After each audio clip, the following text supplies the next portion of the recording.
Office যাওয়ার মুহূর্তেই দুর্ঘটনার কবলে পড়ল যাত্রীবাহী বাস। গুরুতর জখম হয়েছেন বাসে থাকা 50 জনের অধিক যাত্রী। তাদেরকে উদ্ধার করে রেজওয়ানি হাসপাতালে পাঠিয়েছেন রাজারহাট থানার পুলিশ। জানা গেছে, শুক্রবার সকালে বেড়াচাঁপা থেকে চাকলা করুণাময়ীর বাস খড়িবাড়ি থেকে রাজারহাটের দিকে যাচ্ছিল।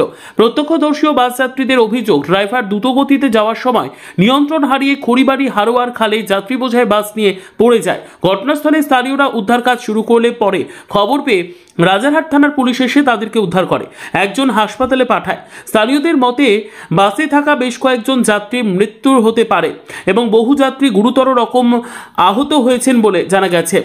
অফিস টাইমের এই দুর্ঘটনায় রাজারহাট খড়িবাড়ি রোডে যানজটের সৃষ্টি হয়।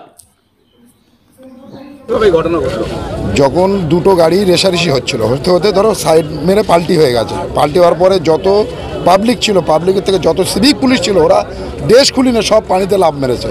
ঠিক আছে, ওই অবস্থায় যে কজনকে বাঁচানোর মতো যাই করার মতো সিভিক পুলিশরাই করেছে সব কিছু, আর পাবলিক ছিল তার সাথে আদার্স।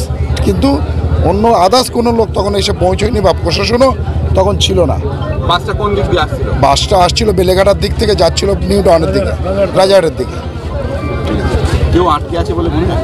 এখন যতক্ষণ না গাড়িটা উপরে ওঠানো হচ্ছে ততক্ষণ বোঝা যাচ্ছে না যে ওর ভেতরে নিচে কিছু কেউ আছে কি নাকি দেখা সম্ভব না বা বলা যাচ্ছে না।